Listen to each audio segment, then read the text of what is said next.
Good morning mga ka-Charlotte. So, for today's video, punta tayo ng guys, mag-grocery tayo. So, yan yung NAX again. So, diyan kami always grocery kasi yan yung grocery na walang tax guys. Dahil nga groceries yan ng mga military or sundalo, mga Air Force dyan magro-grocery or dito magro-grocery para walang tax. So ito yung hallway. So bago kami mag-grocery guys, dahil nga kami ay nagugutom, di ko na pinapakita yung pag-grocery kasi naiingayan ako maghawak ng walang ibang maghahawak ng cellphone sa pag-coverage. Yung partner ko, kung ipahawak muna ko guys, hindi marunong magkuha. So pupunta muna kami ng food court kasi may tinatawag silang food court dito sa so sa kabilang side grocery at sa kabilang side is parang mall at saka food court. So papasok muna tayo dito guys. Ayan. Akyat tayo dito. Ang isa nakangiti sa likod ko.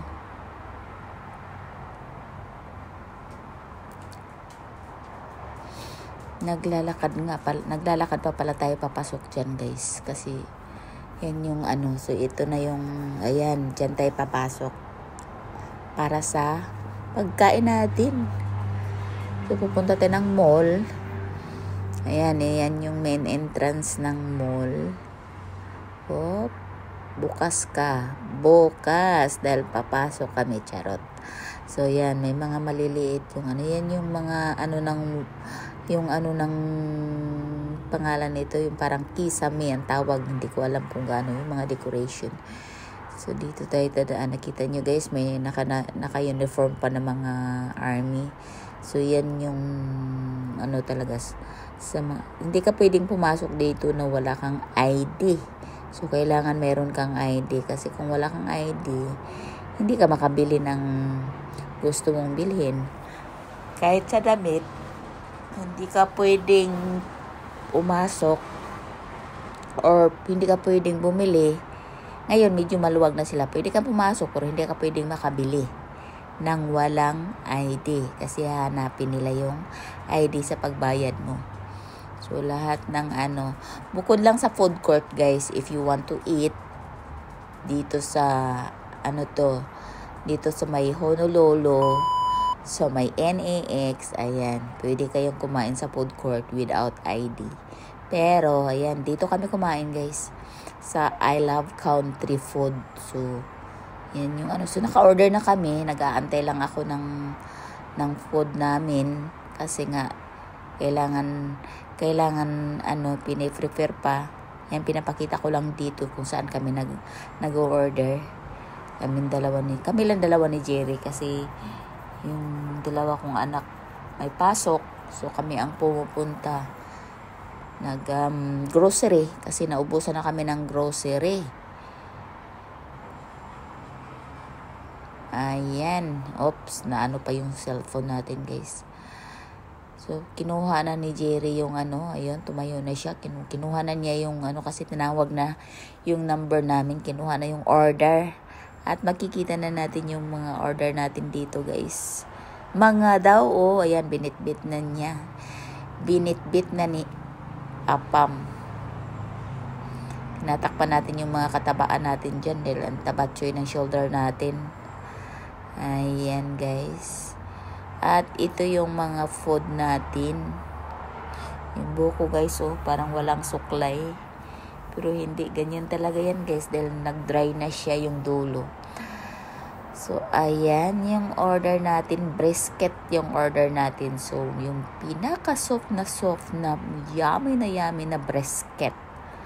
So, alam niyo yung brisket guys is beef yun na yung parang basta soft siya kainin. Tapos iba yung niya. Iba yung ingredients, yung sauce niya ang sarap. At of course kasi ang mas potato lang yung kinakain natin kasali yung brisket. Yung beef nga brisket. Ayan, kain na tayo guys. At yung ang kay Jiri naman or kay Apam naman dyan ay ang pagkain niya is ano nga ba yung pagkain?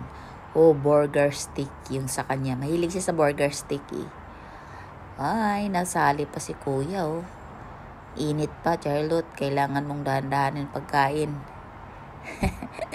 Mainit na mainit.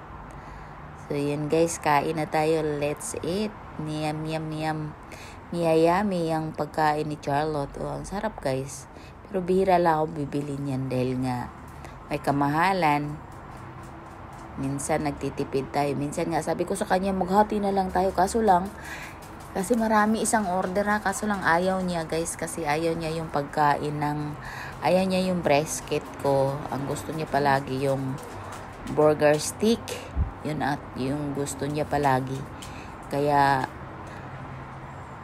ayan, hindi ko siya naubos. Pero ang ginagawa, yung aso ko, ang Colette.